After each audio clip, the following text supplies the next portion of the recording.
Hey there, welcome back to Science Flixtion. I'm Salim Suterwalla, and as always, I'm joined by my friend and co-host Carl Eames. Actually, that's his full name. I should probably say that.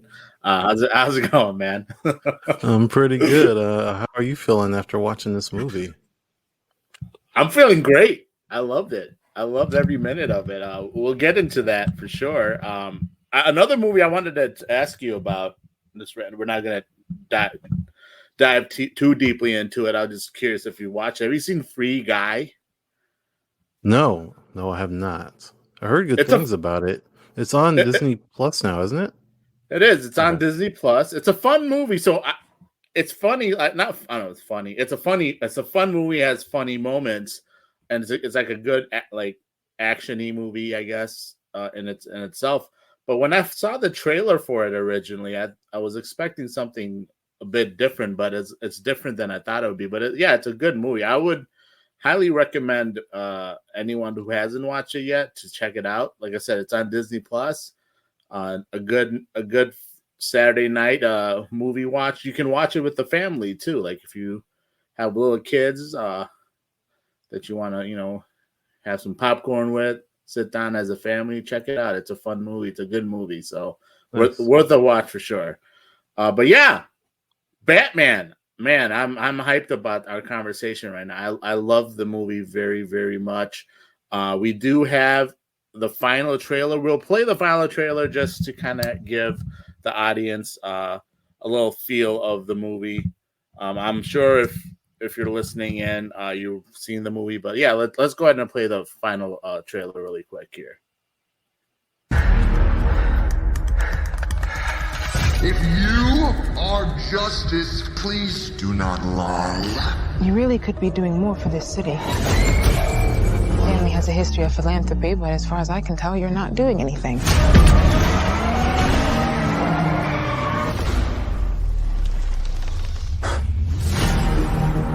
Oh, you're really not as smart as I thought you were. I'm just here to unmask the truth about this cesspool we call a city.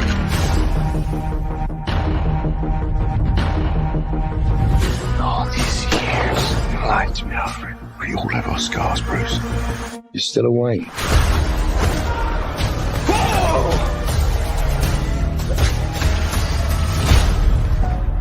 It's only gonna get worse for you. Riddler's latest, all about the Waynes. Maybe we're not so different. Who are you under there? You're part of this too.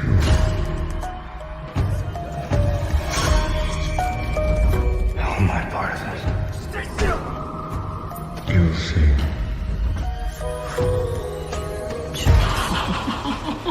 What are you doing? I've been trying to reach you. About a king, and Riddler's the match. When that light hits the sky, it's not just a call, it's a warning.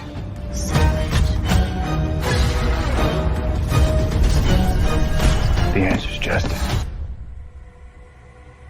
If this continues, it won't be long before you've nothing left. Let's get into some trouble. I don't care what happens to me.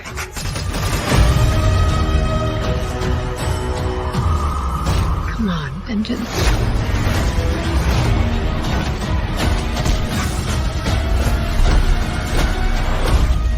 I'm vengeance.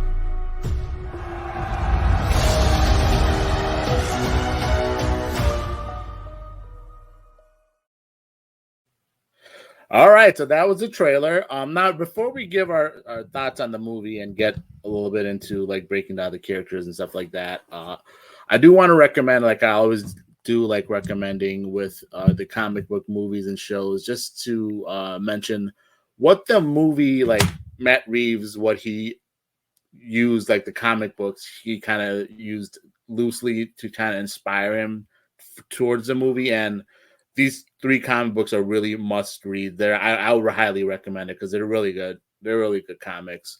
The first one being the Batman Year One. He used that one. That's just about how obviously Batman kind of self-explanatory when he gets first started. Now, technically, this movie is when year 2. It's not his first year. He's already been Batman for a year when we get into the when the movie starts. But Batman Year 1, The Long Halloween is the other comic that this is loosely based on, and then or inspired by, if I should say, and then Ego, the final one. Now the last 2 are a little bit longer. The Long Halloween is like a 13-issue series, and Ego is like much longer. I can't remember exactly how long that is, but still very much worth a read. I would recommend checking them out. Some of the best comic book Batman comics that are out there. So now let's get into the talking about the movie itself. Just shout out to Skokes for joining us today. Yeah, I completely agree with him. This was my favorite Batman, and I'll explain as to why it was in a short while here. But Carl, I'll let you lead off. I'd love to hear your thoughts, just your general non-spoiler thoughts on the movie as you watched it. I thought it was a really great movie in general. It's been a while since we had a Batman movie. Being The Dark Knight Rises would be the last one, because I'm not counting Batman v Superman in that. But it felt good to watch. It was really good. The pacing was pretty decent overall. I think the characters, the acting was really good. One of the things, just like Skokes was saying, the music was really good. I think that was one thing that stood out to me while watching, was actually listening to the score for it. And going back, actually, because after I watched this movie, I actually went back a couple days ago to watch The Dark Knight, because for what it's worth, I would say prior to this, The Dark Knight was the best Batman movie. There's varying opinions on that. But I wanted to watch it again because it had been a little while. And after watching The Dark Knight, it was like actually reminded myself of how much or how many things about The Dark Knight that I didn't like.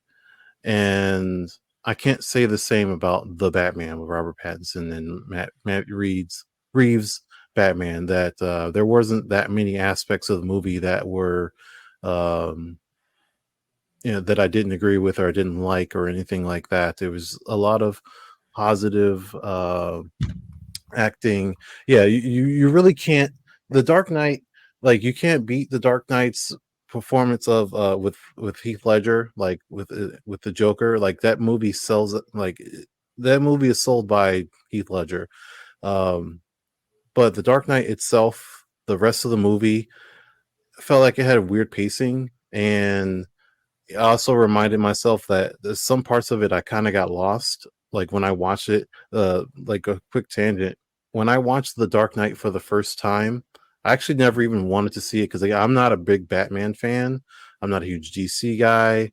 I didn't even watch Batman Begins before I watched The Dark Knight. I got invited to watch The Dark Knight by a coworker, so I went just because I was invited on the Friday night that it came out. And then on the Saturday, people from my church invited me to go out to see The Dark Knight. So I watched it again on that Saturday. And then on that Sunday, the same people from my church asked me, hey, we're going to go back and watch The Dark Knight. Let's go see it again. And only because I wasn't doing anything, I went to go see it again on the Sunday. So I watched The Dark Knight Friday, Saturday, and Sunday when it came out. Not that I love the movie, it's just because they did. And this movie, I think, is a much better movie than that. Not that I feel like watching it 3 times or anything like that. But in the very least, I don't have nearly as many problems with The Dark Knight, The Batman, as I did with The Dark Knight and any other Batman movies in general. But yeah, the music was really great. I really enjoyed a lot of the characters, in particular the Penguin and Catwoman, and overall the visuals are really good. Not a whole lot of real action scenes. It was more of a detective sort of thing, figuring out the riddles, figuring out the world, and what they were building there, and what the Riddler was trying to reveal. Was really more the movie, as opposed to it being a big blockbuster action film with a bunch of fight scenes and choreography and things. Sure, there were fight scenes and stuff, but I think maybe it could have used a little bit more of that stuff. Um, Also, I didn't crack a smile whatsoever when watching this movie, which is not a bad thing. It's just more of a know that there aren't really any jokes or any type of humorous tones to it.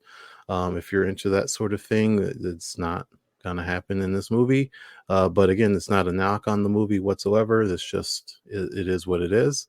I still liked it, and yeah, I'm looking forward to seeing what they do with the future. But we'll talk about that, I'm sure, later on.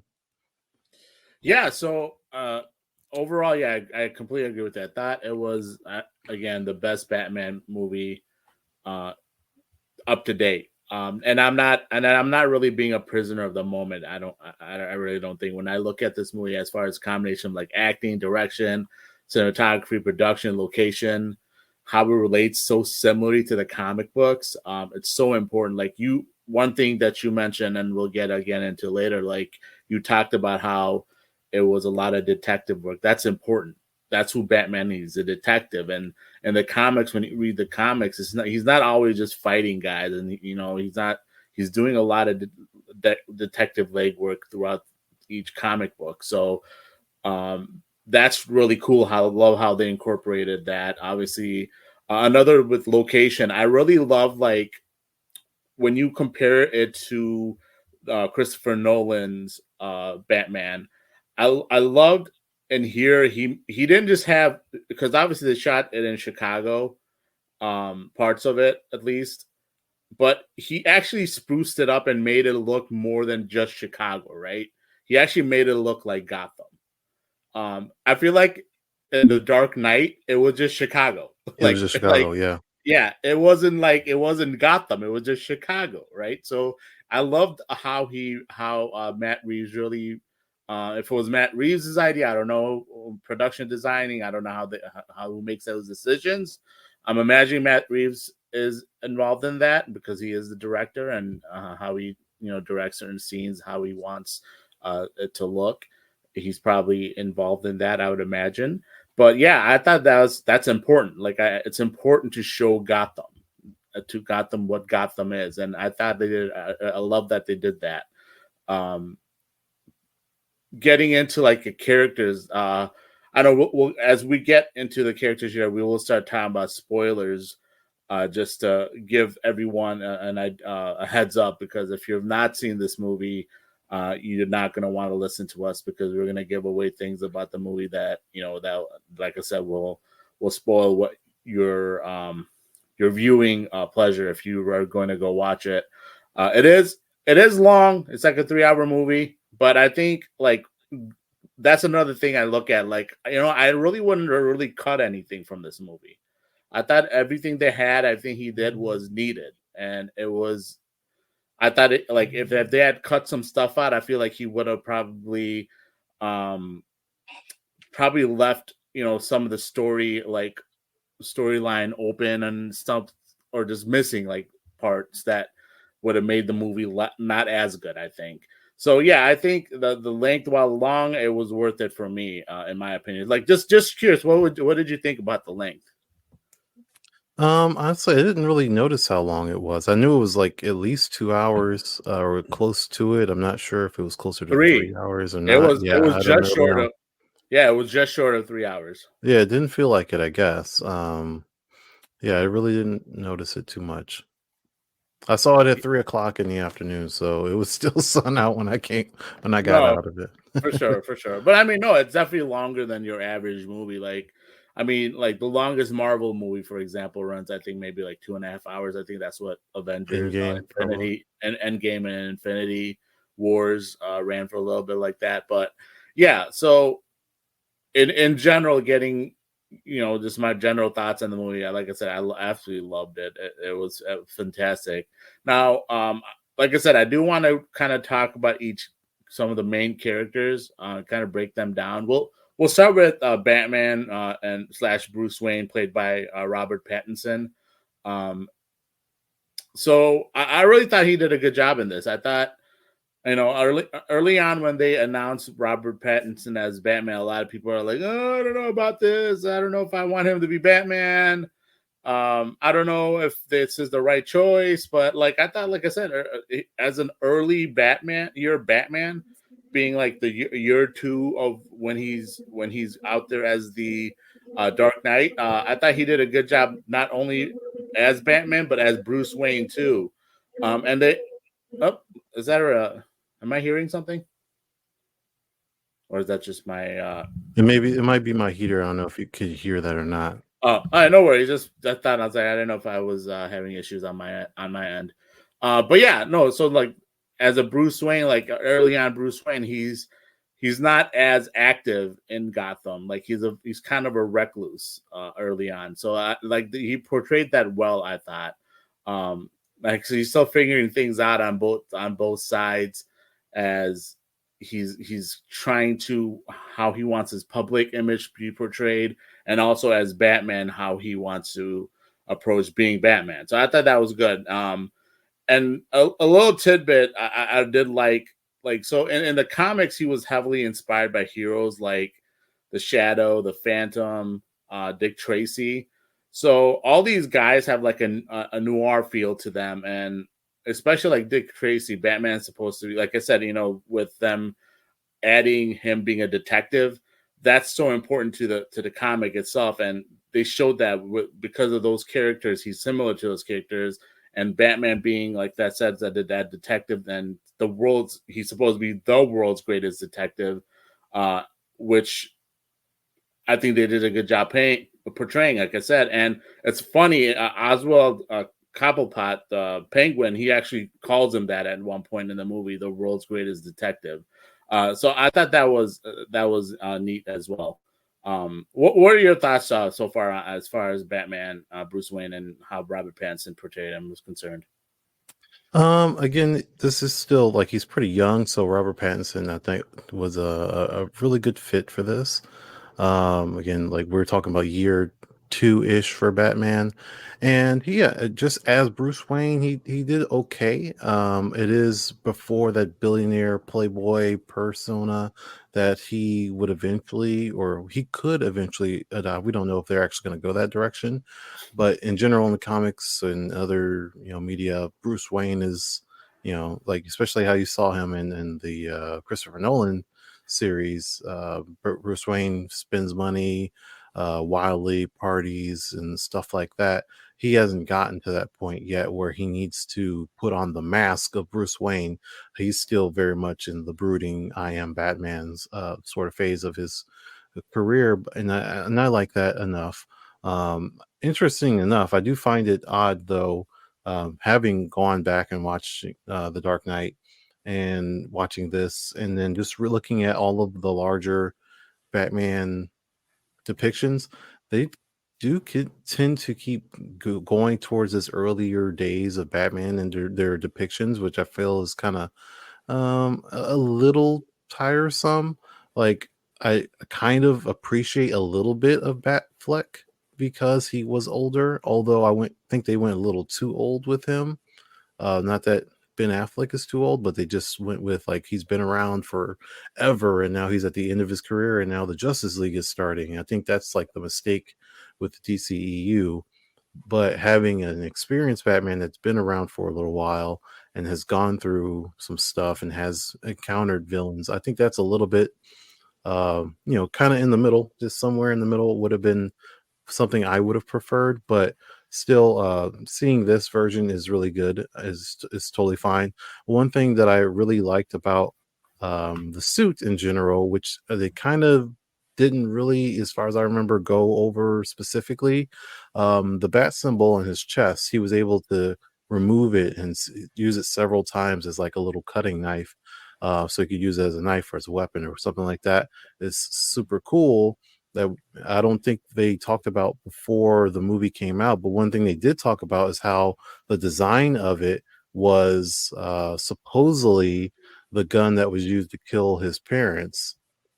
and then he took that and put it on the suit. That's what they said before the movie, and like promos and just talking about the suit and its construction. But nowhere in the movie did they actually mention that. So if you're not someone that's like on the up and up, you probably may not know. You just think it's a cool design for a bat symbol or something like that. But I think they should have actually said something, because again, we don't need the whole origin story of Batman anymore, but at least him talking about it. And especially since there's no Lucious Fox in this movie. So whether or not Lucius was there and just didn't get involved in the movie, or it was just Alfred and Bruce building their bat suit, and then they decided to take the gun and make it a bat symbol, that's still a conversation that would have been worth having, at least mentioning in the movie for the lore, and not necessarily needing to go into the whole uh, Joe Chill of it all, and the full origin or something like that. A quick thought or response as far as like it being like them doing the earlier Batman. So like the Christopher Nolan's movies, yeah, the Batman Begins is supposed to be like the first year, but the Dark Knight isn't like early years. He's been the Batman for a little bit once the Dark Knight comes out, and then the final movie is Batman Rises, is when he's like older Batman. Right, They because kind he of had jump been Batman timeline. for a while after the Dark No, Knight. He went, he disappeared correct, for a while. correct. But these movies that they're going to do is specifically only supposed to be its early years. So the next one, of what I've read, it's going to be like year 3. It's not going to jump. They're focusing solely on the early years for this one. They're not going to jump around. So that's something they haven't really done. They haven't they haven't focused solely on one side of the timeline. They've kind of always done like, okay, we did a big intro, and then we're going to jump like 5-6 years or 10 years however long, and then after that we're going to jump when he's like 60.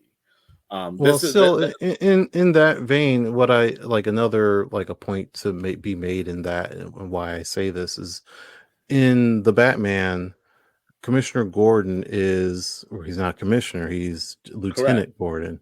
He's Correct. still, before all that happens. That's the same as in The Dark Knight. He was not Lieutenant Gordon, Commissioner Gordon, excuse me, yet he was still lieutenant.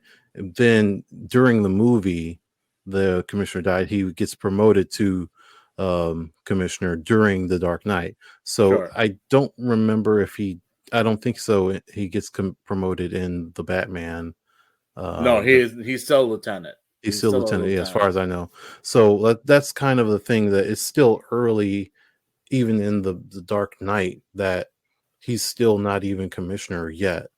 No, but it's but that's Nolan doing something different there. But to my knowledge, that's still supposed to be where he's Batman. He's been a Batman for a few years at that point in the Dark Knight. It's not like brand new. It's not like he's still like in year 2, or it's not. I don't think it's like right after Batman Begins.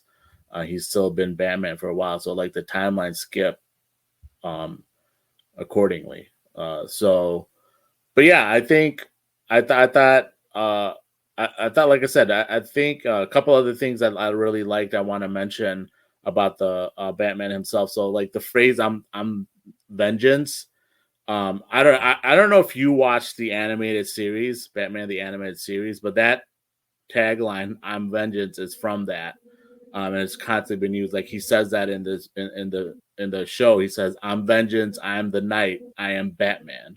So I like that they add. There's a nice touch that they brought back.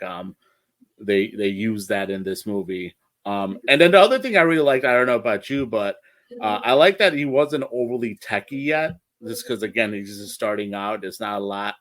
The equipment, since he's just like it's supposed to be in year 2 of being Batman, he's not using a lot of different like advanced technology as of yet. But the one thing I did like to show that he has tech is like the context lens recording. That was pretty dope to see. A nice touch, I thought, as far as Bat tech is concerned. What did you think of his equipment and stuff that he used, like as far as even like the grappling gun? That was pretty neat. One thing that I really, really enjoyed more than I expected, because, like it said, is early days, is when he was jumping off of the building. Like normally you would think, oh, Batman, he extends his cowl or his cape or whatever, and he just glides down or whatever. That this was not very graceful of a fall. It was not very smooth. He had some technology in there, but it was like either his first time using it, or it just Yeah, wasn't working perfectly, or looked it like it just was his first time trying it. yeah, or either that, or it's just like it's just not as good as what he's going to develop. But this was like, this is the inspiration. He can go back to Alfred or go to Lucious Fox, if there is a Lucious Fox, and say, "Hey, I had to jump off the building. Wasn't all that great. Can we improve that just in case I need to do it next time?" And then start working out getting the cape to be more being more dynamic and be more smooth and graceful, so he can land and not have to worry about breaking his legs. Another thing that hated actually about the Dark Knight is the Batmobile. I hate the tank design. Hate it, hate it, hate it. So that was one thing that like, as soon as it came up when I was rewatching, I was like, oh yeah, that thing. I hate that thing. Comparing it to the Batman and his basically a regular car with a really souped up engine, and I don't even think the windows were bulletproof, right? Because he was shooting out the windows.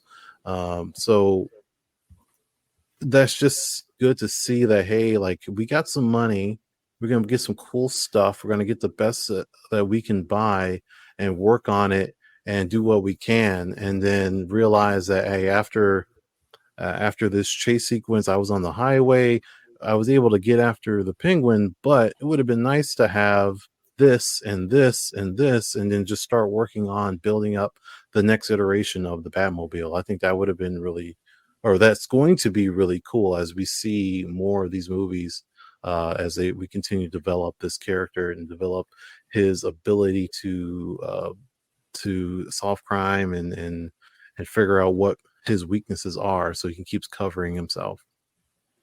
Yeah, and a quick note in regards to Lucious Fox. So I don't imagine it. So if they stick to this being early years Batman, I don't think Lucious Fox will appear, because Lucious Fox in the comics at least doesn't appear till like much later.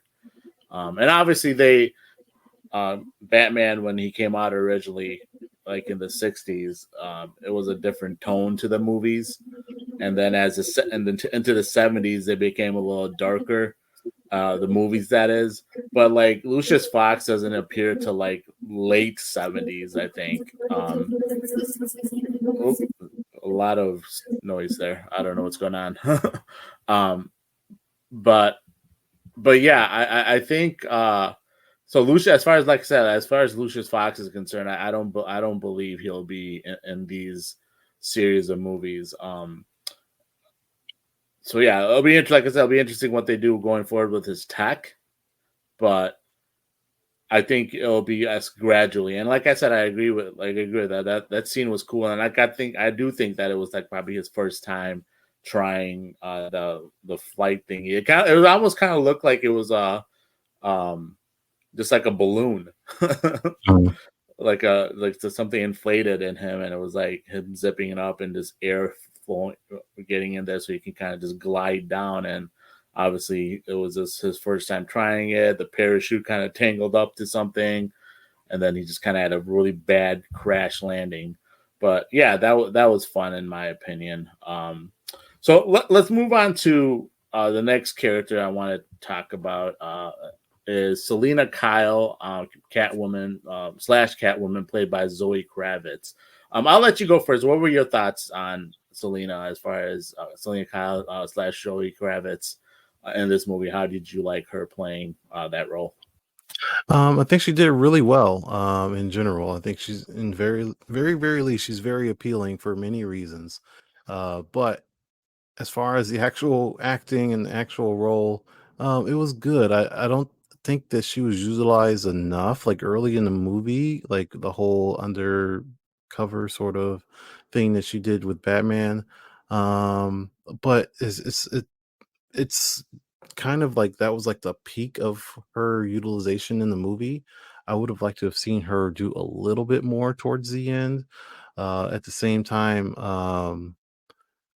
what we had was pretty solid. I liked that she had. I'm pretty sure she had grown out her nails. Either that, or they were just like, if you can see her nails, they weren't like metal, or they weren't gloved or anything like that. So she either grew them out or she had some fake nails to attach. So she has like some clawing abilities and stuff like that. She can fight a little bit. She wasn't super all over the place, bouncing off of walls or anything like that. You could see that she had quite a few cats. She doesn't, like cats being strays and stuff like that. So she has all of that, the Catwoman sort of thing going on, but just a little subdued.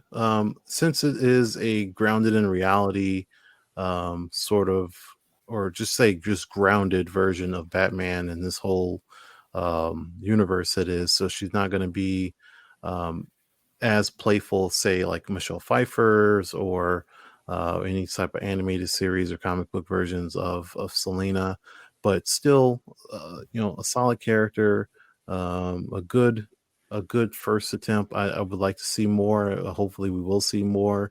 I like the teaser of heading to Bloodhaven, possibly, maybe she comes back, things like that. Just even that world building there, just does that mean we'll see Dick Grayson, or we'll see uh, Damian Wayne or some sort? Obviously, I don't think Damian, because probably a little too young. Maybe Jason Todd, or something like that. I don't know exactly how that's going to work out, but in the very least, Catwoman was pretty good. Yeah, so it probably won't be Jason Todd. If they do, I mean, it'll be maybe Dick Grayson. But again, it's his early years, so Dick Grayson doesn't appear till later.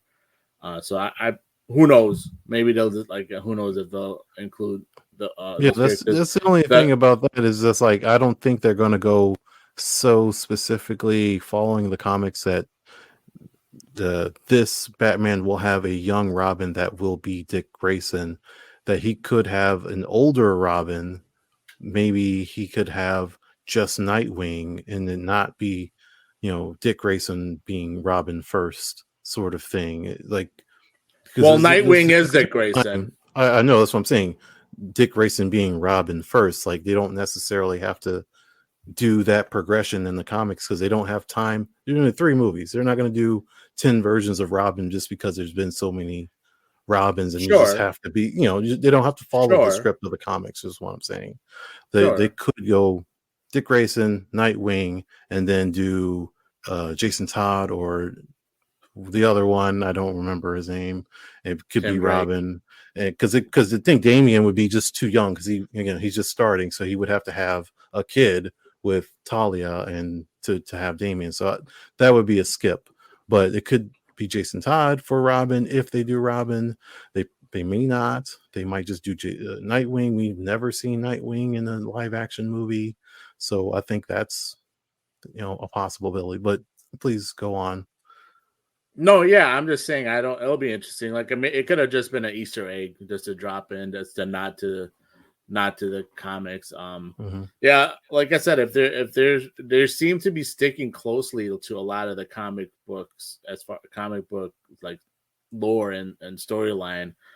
So like, for example, my thoughts on Zoe Kravitz, I really loved her. I think she was really good, and yeah, I agree with you, man. She's she a lot of great qualities with Zoe Kravitz. I was definitely, it's easy to really feel her if you know what I mean. So just saying in that regards, but I agree with you there. And like I said, her acting in here, I think she did a good job portraying the character.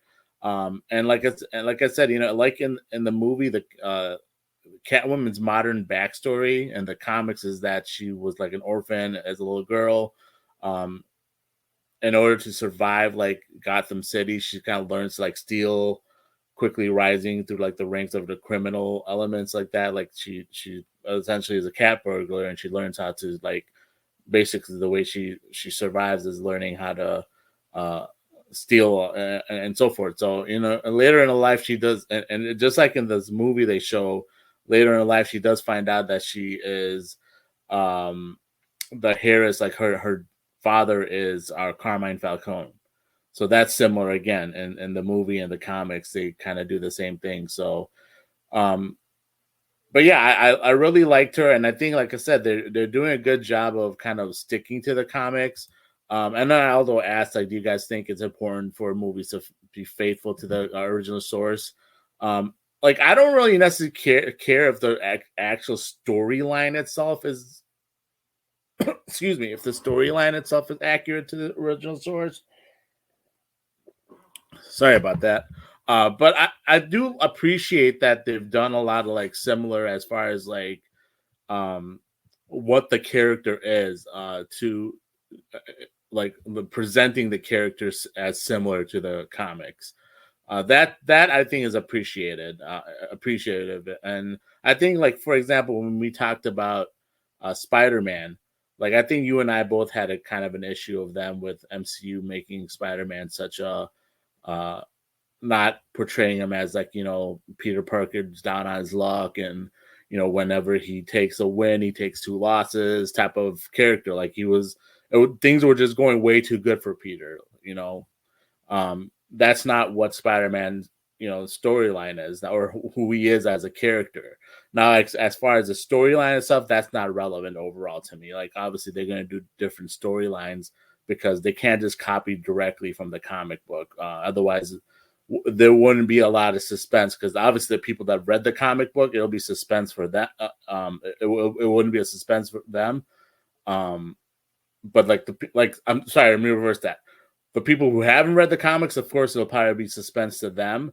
But, like, you know, you don't want to give away like your entire script. So you're gonna have a different storyline. You're gonna do your own artistic view on certain aspects of the character. But like the core of the character, I do appreciate that they left similar in this movie itself.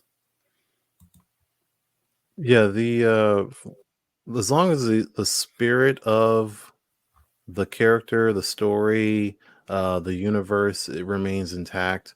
The actual details of what happens in the movie or the TV show don't need to be one from one, or even directly close, or even directly inspired by the actual source material. Because, like, say, like the Loki series is not a direct, you know, adaptation of any storyline from the comics. The only reason why the Disney Plus series exists is that people love Tom Hiddleston, excuse me, as Loki, and they don't want him to die. So they want to keep pumping out more content with Tom Hiddleston as Loki.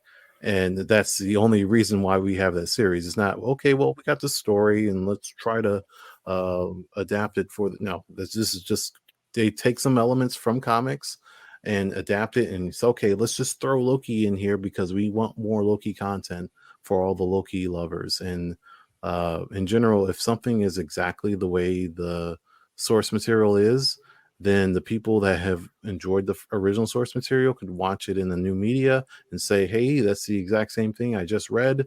And that's the end of the conversation. And that is it. You know, there's nothing else to discuss. Oh, this is different. Oh, this is different. You know, now there's a discussion. And the people that haven't watched or read the original source material can go to the veterans or whatever and say, hey, was the original like that? And they say no, and you know, we have this podcast and we can sit there and talk about and point out all of the differences and talk about why, which one's better or which one's worse, or if they're comparable and things like that. But if it's all the same, then it's just like, well, pick your preference. Do you prefer reading or do you prefer watching? Because it's all the same thing. It doesn't matter. Yeah, it's not interesting that way. No, definitely. Now, this character we're going to talk about next, the Riddler, played by Paul Dano. He is, before we get into the different the characters and itself, like who he was, how he was played and portrayed. He was kind of a difference, a little difference than the entirety of the comics. Like he was like a combination of different characters, which, like I said, I want to explain later, and as we talk about this character. But I thought he, like, as far as the kid, how he acted, Paul Dano in this, I think he did such an amazing job in this role. Like, he made the Riddler like an absolutely like a sinister portrayal of the character. It gave the like chills in certain scenes, the way he was, essentially showing like the different scenes that he was doing, gave me kind of chills, like, and it might sound crazy, like it's almost like an Oscar worthy performance.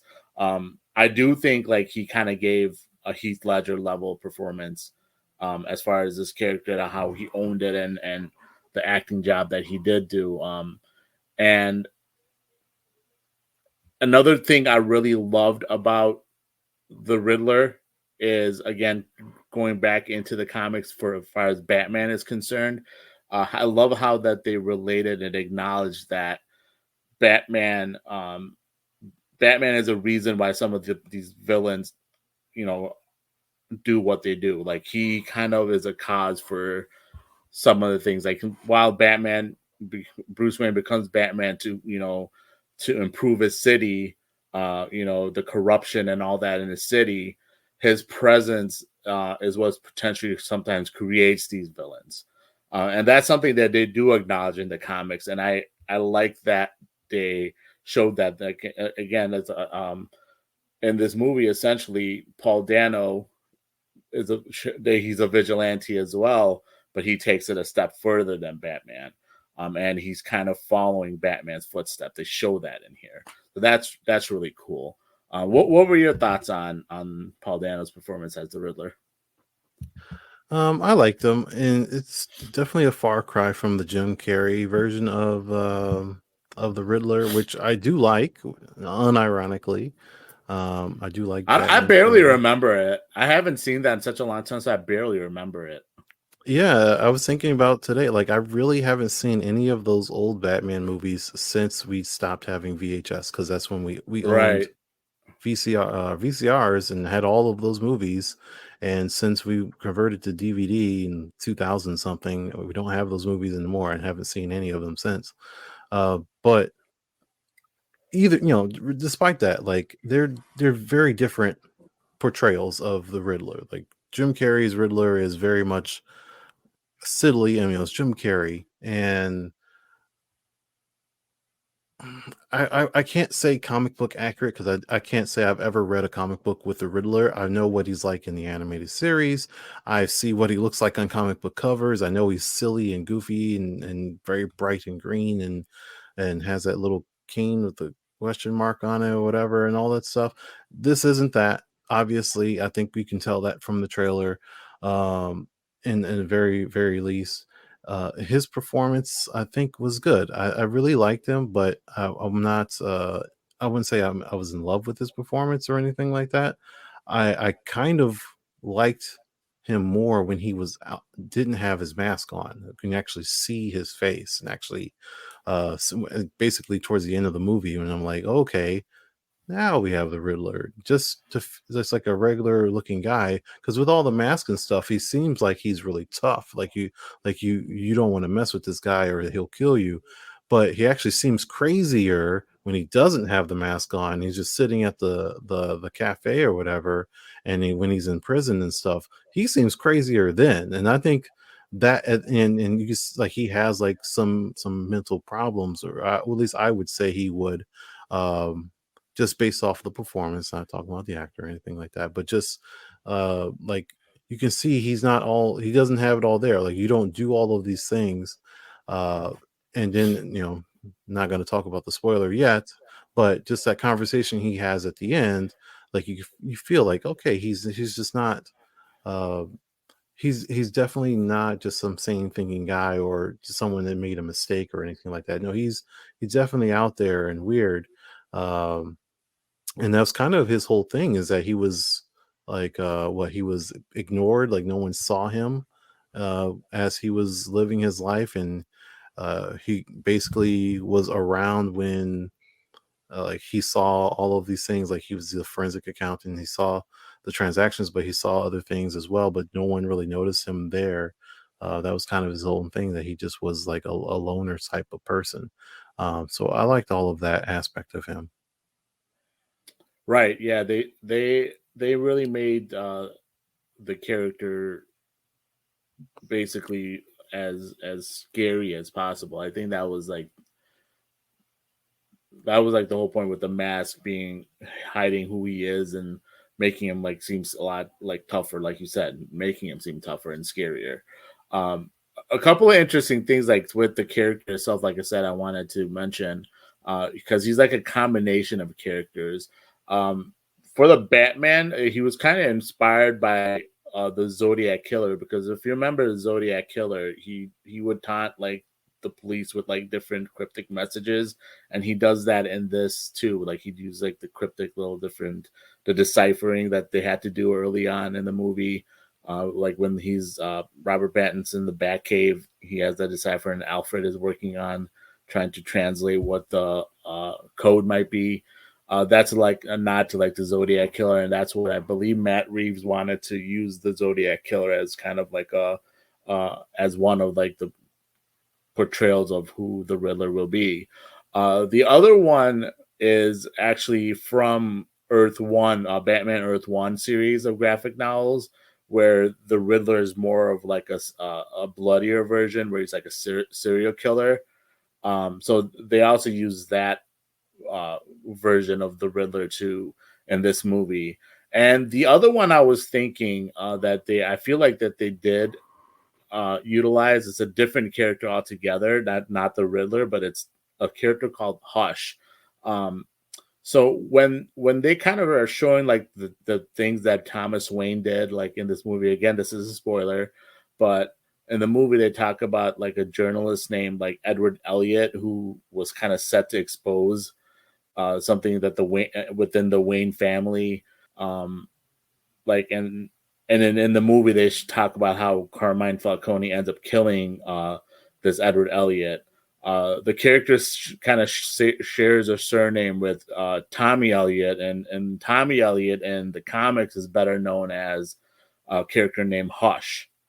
So I think he kind of shares similarities with this version of the Riddler that the Batman and the Batman that they use. So like I said, there's a kind of a combination of different things, but like overall, like, man, I just thought it was just such a fantastic job that he did. And like, especially like a lot of the lines, like a lot of the riddles that he's saying, it just like kind of like it gave you chills at some point, at certain points. And it was just, yeah, I just love the way he kind of did. He approached the role. I just loved every little bits of it. The other villain that they showed in here was obviously Oswald Cobblepot, the Penguin, played by Colin Farrell. Carl, I'll let you again start off here. What were your thoughts on his portrayal as Colin Farrell, how he approached the Penguin? Actually, real quick before we go into that, did you catch the Hush little Easter egg they had in the movie when they were talking about Thomas Wayne, and they had like the video, and they had like they put Hush on the screen? Did you catch that? Yeah, that's why I thought that this was probably because, like I said, the Edward Elliot, the connection there with the character as Kozlov. I don't know if I may have missed that Hush part, because I did. There was a couple of times in the movie I had to step out. Just to use so they were doing like the smear part, like just like smearing Thomas Wayne because he was running for mayor, and they were talking, and I think it was Riddler talking about Thomas Wayne and how corrupt he was, or how bad he was, and then it was saying that he paid off somebody. I don't know. I can't remember if it was him paying off Falcone or paying off it was him paying off, because it was the whole Arkham thing with Martha, and he was trying to keep the reporter from like outing, like, hey, she's part of this, she's Arkham and all this stuff, she's crazy, whatever. And which was Edward Elliot, Edward Elliot, and then actually put the word hush on the screen because he was like paying people off to be quiet, and they just put hush Oh, on the right, right, screen right. there. So that's like a little Easter egg for that character, as well as what just in the same vein of an Easter egg. As we talked about, the Long Halloween is inspiring this most of this movie is inspired by that comic book, which was written by Jeff Loeb, as you can see there. Right. Jeff Loeb and Matt Reeves. I think Matt Reeves is like studying under. It's something they have like a relationship. Like I can't remember exactly what it is, but I think he was like studying under Jeff Loeb a long time ago, and he was able, so he's referencing Jeff Loeb. So it's like a big shout out and praising of Jeff Loeb through this movie, inspiring by this book, which Jeff Loeb also wrote the Hush storyline for Batman. So there's a very good possibility that we could, I wouldn't say very good, but it could just be an Easter egg. It just could be just like him saying, here's a shout out to my mentor or whatever. I don't know if they're going to go in the Hush direction. I think it would be No, that's really what I'm nice though. saying. I Yeah. think the Riddler was portraying Hush, the part like this Right, character was right. a mashup of this character. Right. That's why they had that. Right. Yeah, I hear you. So I'm saying they could go in that direction, actually having Hush as a character too. That'd be interesting. I actually think that there might be heading towards. Well, maybe they'll bring in Hush. You never know. But I think they're actually going towards like the Court of Owls. Yeah. We'll see. Because if you go throughout the movie, there's a lot of hints drop. Like the first time when he goes into the crime, the scene where the mayor is, the crime scene essentially. The riddle that he's handed, there's an owl there, and then throughout you see like different owl eyes, and I think that's like the Riddler's whole goal is to expose the lies of Gotham, and one of the big things in Gotham is the Court of Owls, with the Court of Owls being like the elites of Gotham kind of controlling everything that's happening within the city. So I think that might be where they're going towards. That's my theory, and I've seen online a lot of people thinking that as well. So that'll be interesting to see what they do for sure in that regards. But yeah, going on to, like I said, Oswald Cobblepot. Yeah, so he's again very, very different than was Danny DeVito, right? That was Penguin in Batman Returns, and just any other version of it of the character. I still like, even this picture, I cannot see Colin Farrell in there. Like that is not Colin Farrell. And you like, I just can't conceive that this is Colin Farrell in there. They did such a great job with his makeup and all of his whatever they put on him to transform him into a completely different looking person. Even his eyebrows look different. Like they cut them differently. But like I'm totally down for this version of Penguin. I want to see more. I want to see what they do with this character. I want to see, because like as far as they're supposed to be, which we'll talk about a little bit more later, there's supposed to be an Arkham series on HBO where they're going to explore some other characters within Arkham, and then I've also heard that there's going to be a Penguin series that's going to basically, since after what happened with Falcone, there's kind of a vacuum in the crime world in Gotham, and supposedly the Penguin's going to pick that up, and there might be a series exploring that, so that way we don't have to spend a whole movie on that stuff. Again, rumors, not necessarily confirmed, but we'll talk about that a little bit later.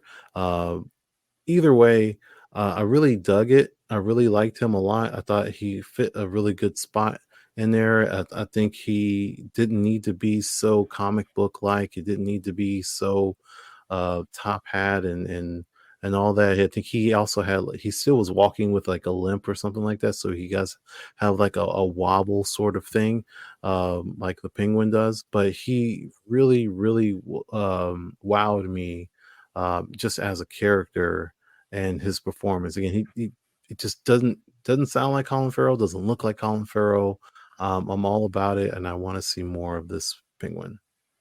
Yeah, I agree. Like Colin Farrell was like, he gave it a more of like a mafia style version of the character. I thought that was a nice touch, and I think especially recent character is more of a, since like the character has more traditional organized crime figure, as far as like in recent versions being, especially in the comics, I think it was a nice change up. It was really cool. Like another thing, I mean, you mentioned the limp, but like in the comics, like and other versions of like we've seen in maybe in like the animated series or animated movies, like he has like that umbrella, and that umbrella like has like shoots. It's like a gun. He doesn't have anything like that in here. But yeah, as far as Colin Farrell, like you couldn't tell at all. You know, like the way he sounded, like the way he looks. I wonder like how it was for him being in that, because I imagine that's a lot of like prosthetics and makeup and like whatever he has on his face. Like I wonder like how like heated he was wearing all that stuff during scenes. Like I wonder how like I don't know what the right word is out, like how much he hated like certain parts of it. Like I wonder if he was like sweating bullets underneath. Like you have to wonder like how uncomfortable he could have been in certain parts, because it's kind of crazy just looking. It's like I went with a couple of friends I went with, and one of my friends, like he's like who played the Penguin? It's like, dude, that's Colin Farrell. He's like, no way. He's like, he had no idea because he didn't really look into it beforehand. But if I never looked into it, I wouldn't have known. Exactly. No one would have known if you didn't look into it. And it just kind of just shows you, the different, the very different, not only angle they took with it, but like the look and everything. It just very, very interesting. And I guess obviously with Carmine Falcone being gone, will be interesting. I guess he'll maybe take over as like the underworld, like boss, mob leader or whatever. It'll be interesting. That's what they made it almost seem like. Maybe hinting towards it in the end when he's kind of looking over the city out of his view. We'll see what they do with that. Because I'm glad, I'm happy they didn't like kill off the characters, because that's what they do sometimes. They like kill off characters, villains and stuff like that. I'm glad that he's still going to be around. And what they might do later on with the character itself and other versions, if they do, like you mentioned, like a spin-off or something or another. But yeah, it will be interesting the way they go. But yeah, I really love everything about how Colin Farrell portrayed the Penguin in here. So yeah, the next character we'll talk about, we've mentioned him already a little bit, as Jim Gordon, played by Jeffrey Wright. So I think Jim Gordon in this instance, they were trying to do something a little different, considering there have been so many versions that are already adapted in so many like different times. For example, the Chris Nolan Jim Gordon, played by Gary Oldman, was more in line with the comics.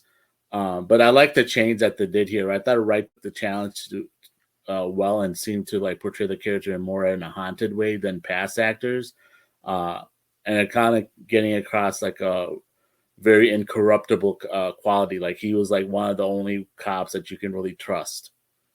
Like everyone else, is shady except for him. And like the relationship that they showed with him and Batman, like while he's still not sure what Batman's, motive is, he still kind of has this trust in him, because he also doesn't know if he can trust his coworkers, right? It's like he doesn't know if he can trust like the people that he works with. So he puts a lot more faith into Batman, and you kind of see that agitate like a lot of the cops, that he's putting so much faith into Batman, and why he's putting that much faith into Batman. That's interesting. so yeah, like I said, at this point, again, we talked about what he is like. So he's just a lieutenant, and he's not the commissioner yet. So yeah, it's like I said, I thought he did a good job. And in general, I know we were kind of we're saying kind of the same thing with all the actors and characters, but I just don't think anyone did like a bad. Like I thought everyone did a really good job in their role. What are your thoughts on Jim Gordon? Yeah, it's like I said, like with the Dark Knight, there were things about it that even after having not watched it a while and then watching it recently, I reminded myself how many things I actually didn't like about that movie. Whereas the Batman, there's not much for me to complain about. It's not. I don't think it's a perfect movie, and I'm certainly not in love with it. But I do like it, and I like everyone's performance. But Jeffrey Wright here, though, I think he was just kind of okay, though. Like, admittedly, I do like Gary Oldman's Commissioner Lieutenant Gordon significantly more. Just watching The Dark Knight again, I was like, oh yeah, this Gordon's actually really great. I really like Gary Oldman's Gordon.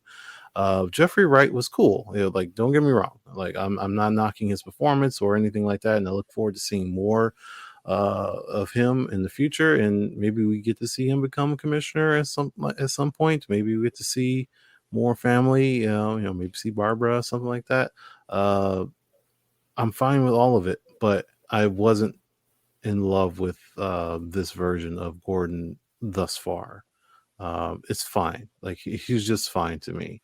Him helping out, and one thing that I actually really liked is especially when they were talking with Penguin and they were trying to figure out the riddle. Like, they were wrong. Like, I actually meant to say this earlier. I liked that, in the very least, there was a part of the movie where they were struggling to figure out what was going on with the Riddler, what the riddle was, the rat with wings, and on all of that part, because all of the riddles before that, Batman, like, as soon as he heard them, he had the answer to the riddle, like, almost right away.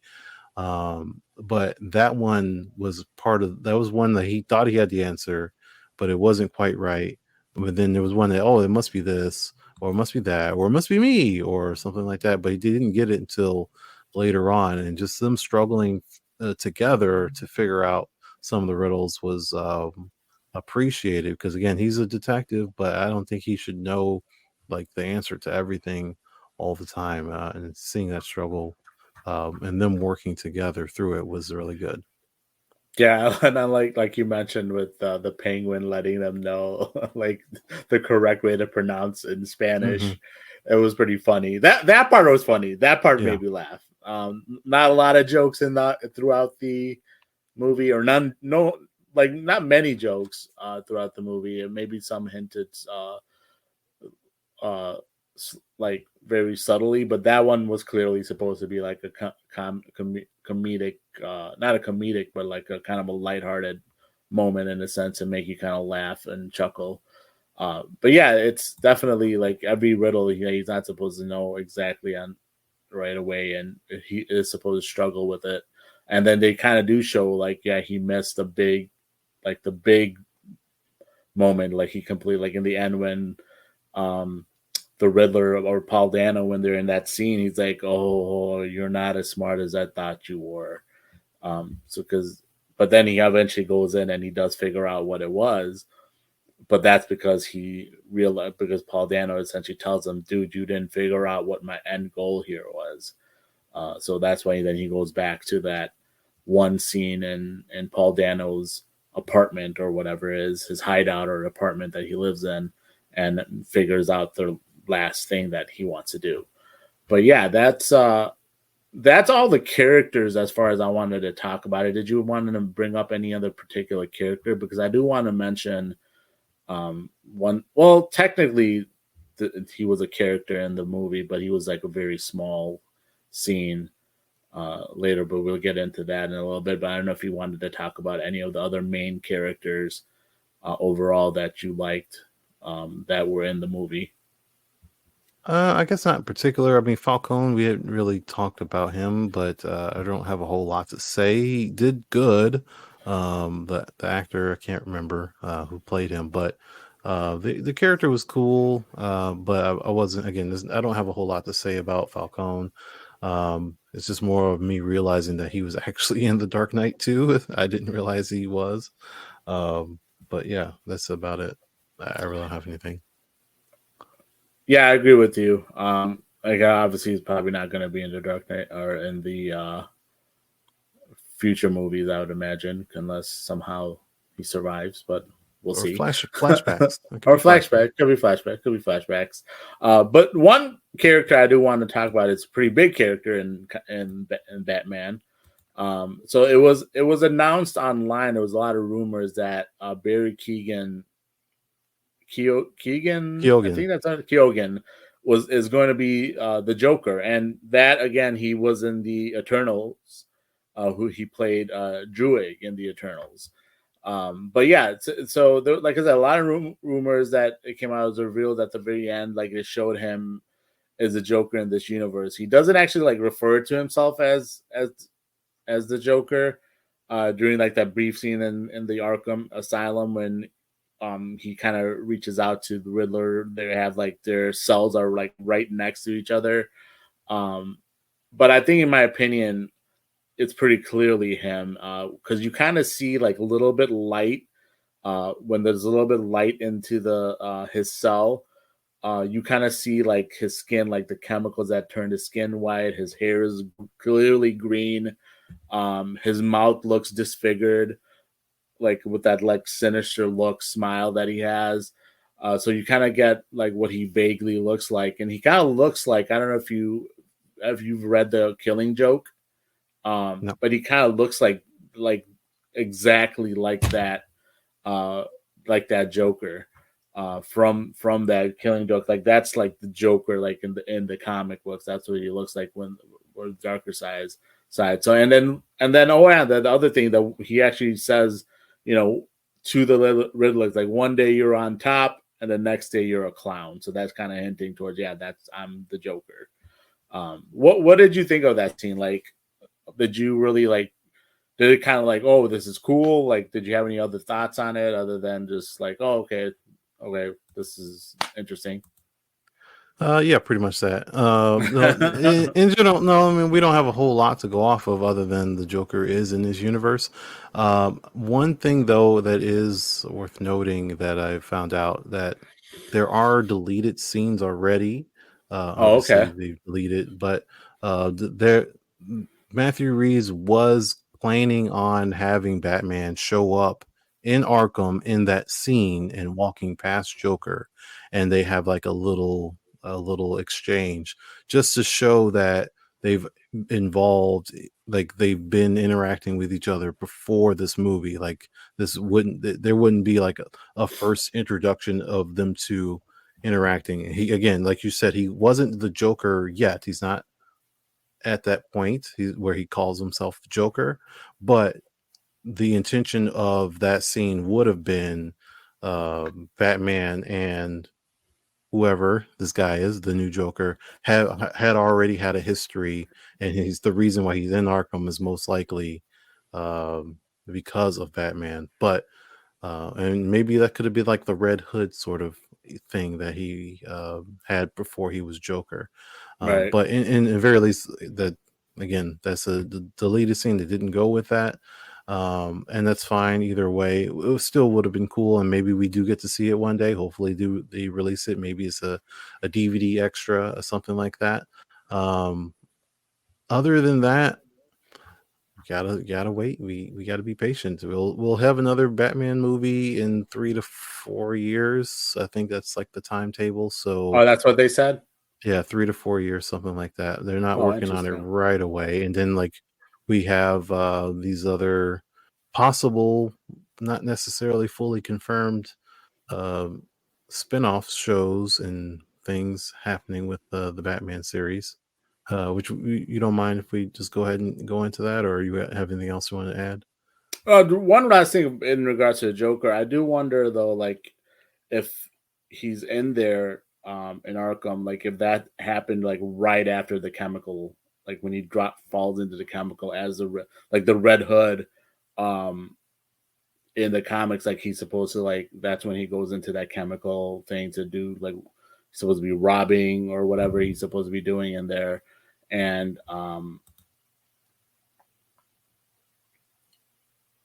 he basically, I think that's when like he's in Arkham Asylum because of that, like because he fell into that and he's clearly not well mentally, so they put him in Arkham Asylum, and he's and he that's what he kind of that line that he says you're on top, and because that character was doing okay, and then all of a sudden life hits him hard, and then he falls into that chemical batch, and then he's a clown now, essentially.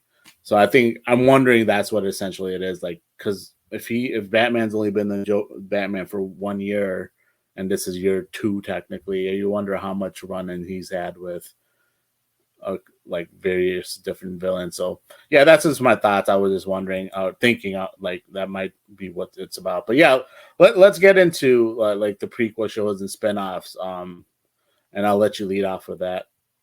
Yeah. Well, on that, just real quick, because I was thinking, and I know you don't play video games, Salim, but there is a Telltale game. They're the makers of the game. The company is called Telltale.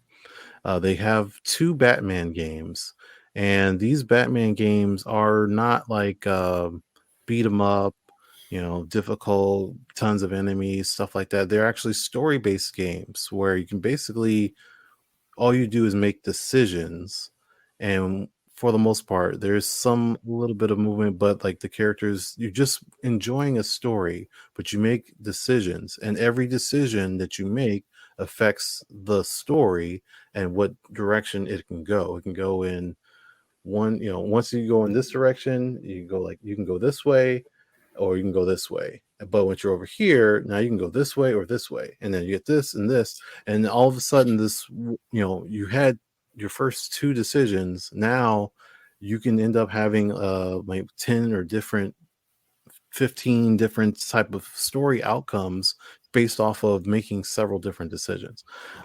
In the second game, they have the Joker in it, and he's already in Arkham, and he comes out of Arkham, and it's a really, really good. The first game is good, but it doesn't have a whole lot of it's kind of like more original characters, if I remember correctly, but it does have like Harvey Dent, and it has Selena Kyle, Catwoman in it and stuff.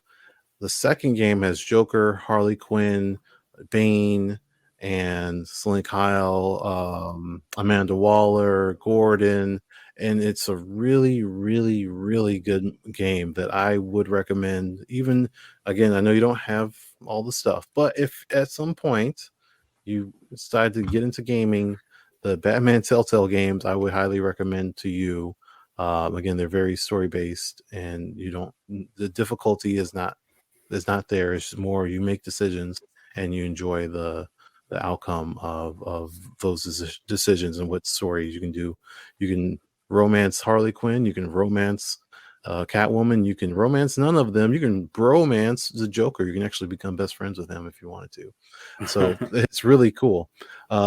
Anyway, but yeah, speaking of the games, like I know I played like Arkham Asylum and stuff like that. I mean, but those are more like actual, like you physically fight and things like that.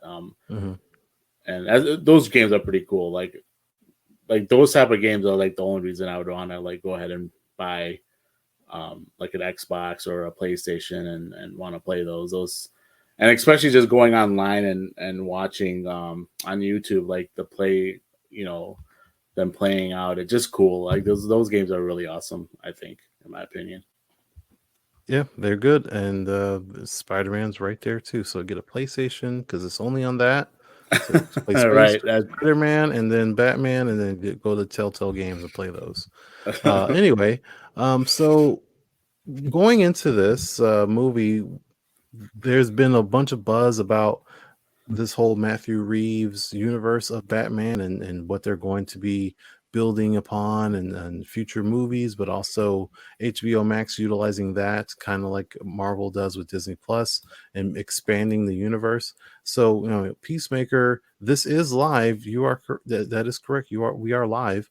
We're live. We are live. Gabe at the House 99. We are live.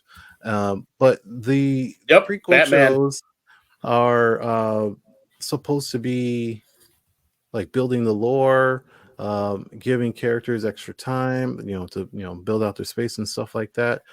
But one thing was announced, and we talked about it. I believe we talked about it during DC Fandom, is that there's supposed to be a prequel because this movie is based off of Batman Year 2, but then the prequel series was supposed to be based on Batman Year 1, and I think it was supposed to be a like following a cop, something like that, and then I can't remember all the details, but then Batman comes and helps out that cop or something like that. And this, again, early years before this whole movie. But Matthew Reeves, I believe he was on a podcast and they were talking about it. And he said that the prequel show was on hold and is most likely that they're not going to do it. So that doesn't look like they're going to have a year 1 Batman of this universe. And I say that because, again, he said on hold. He didn't say officially canceled. So I don't want to put too many words, but all the other outlets are saying that it's canceled based off of what he said on this podcast. But again, he said it's on hold. I don't know if that's officially canceled. But we also have, again, as I said earlier, a possible Arkham series. We could see who's in Arkham right now, which we know Riddler's there, Joker's there.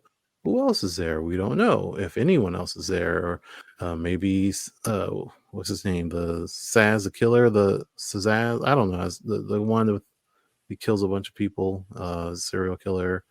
Who knows? Maybe Calendar Man is there. I don't know. Yeah. But other characters could be in Arkham, and it's just an opportunity to expand that. It's possible that there could be a Catwoman series. It could be a Penguin series. Don't know exactly what lengths. They're probably weighing all of that now, how successful the movie is, and what story they want to tell for the next movie and what they need to bridge in between. But I do expect there to be HBO Max series on this. Just whether we're not getting a year 1, basically. Yeah, that's what I saw. I mean, I thought I saw that there was like a different like thing that they might do. I don't know, like with spinoff. But I saw that in the passing, and then I couldn't find the article again. I tried searching for it, but I couldn't remember. But yeah, it will be interesting. Like I said, with the Penguin, they were supposed to do a spinoff, right? Did you see that?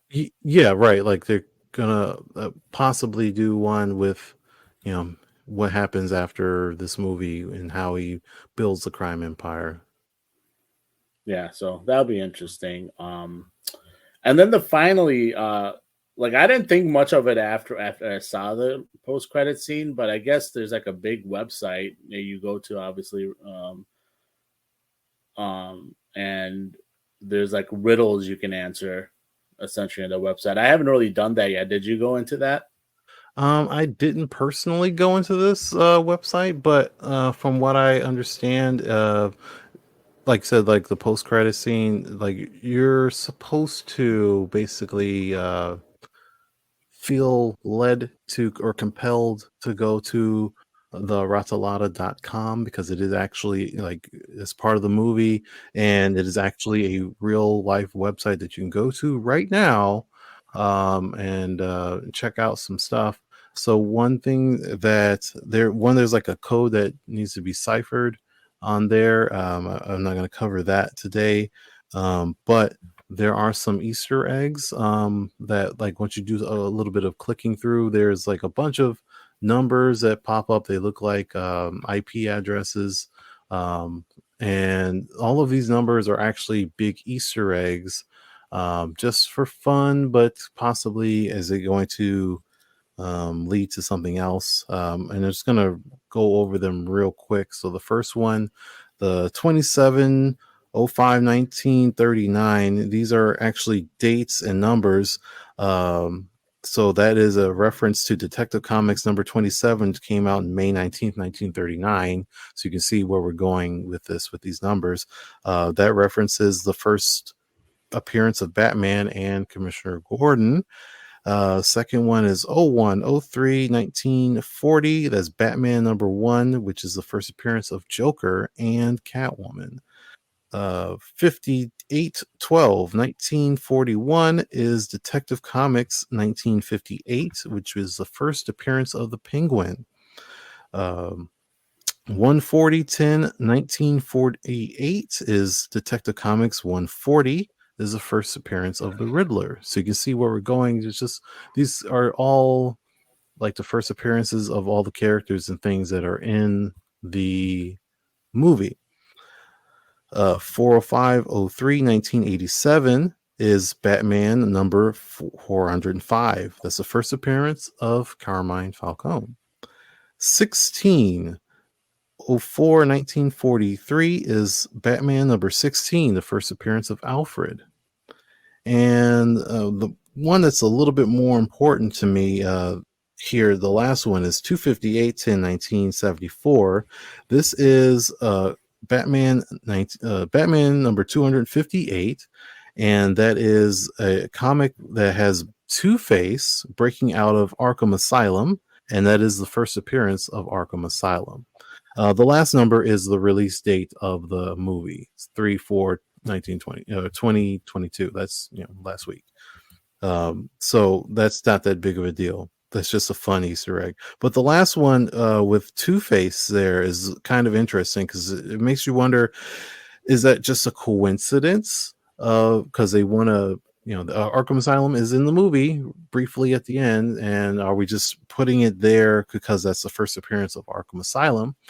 Or are we noting this because of Two-Face? And is this a possible Easter egg for a future movie? Because if you watch the movie, we realize that the district attorney, that's Coulson in the movie, the guy that was drove the car through the church and had the phone taped to his hand, and he ended up dying in the movie.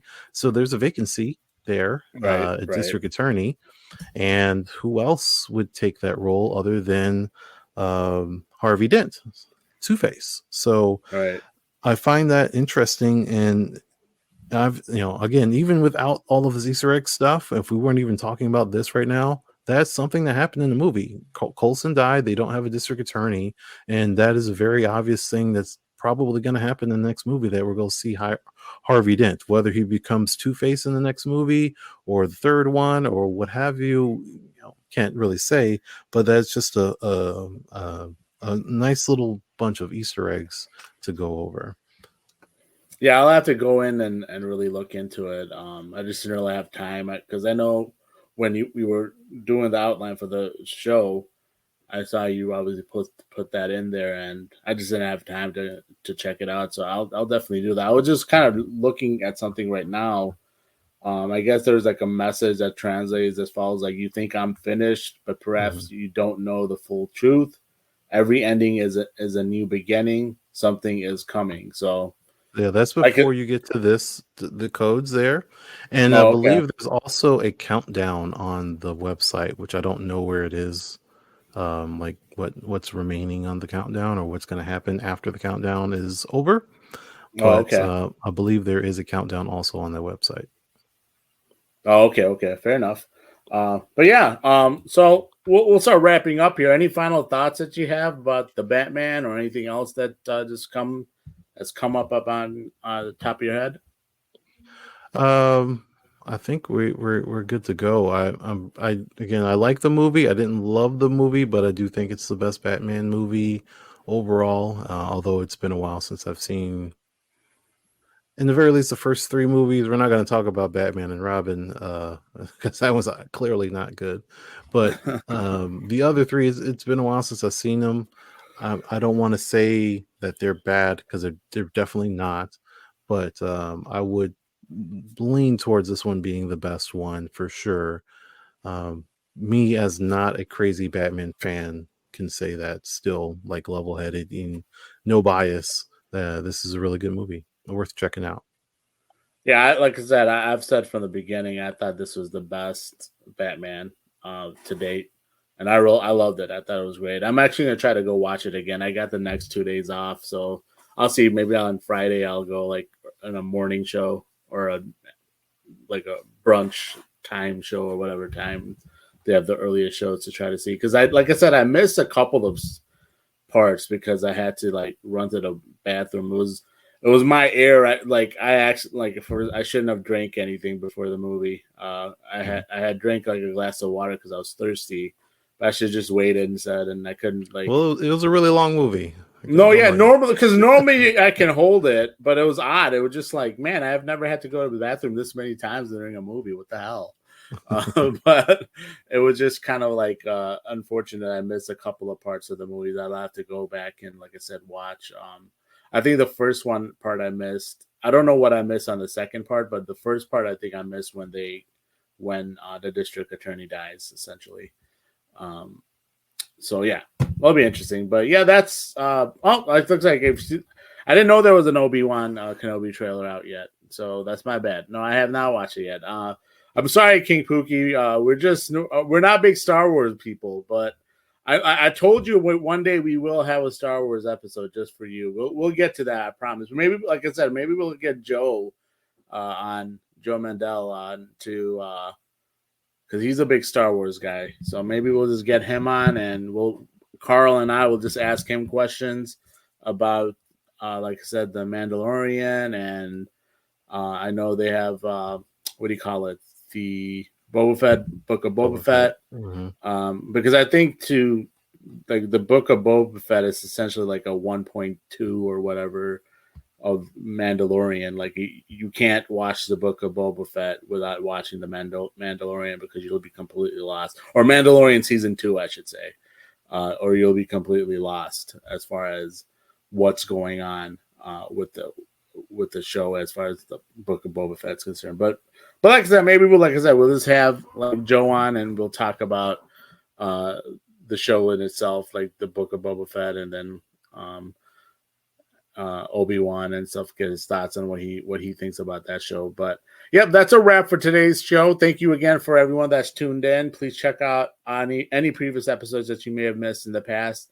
We've talked about like so many different movies, comic book movies and stuff like that. So definitely worth checking out. Give us your thoughts on what you feel so far, anything that you particularly liked or disliked. And yeah, check out all the other different shows that are on the Barroom Network. So for Carl, Eames, and myself, thank you very much for tuning in. Till next time. Have a good night, guys.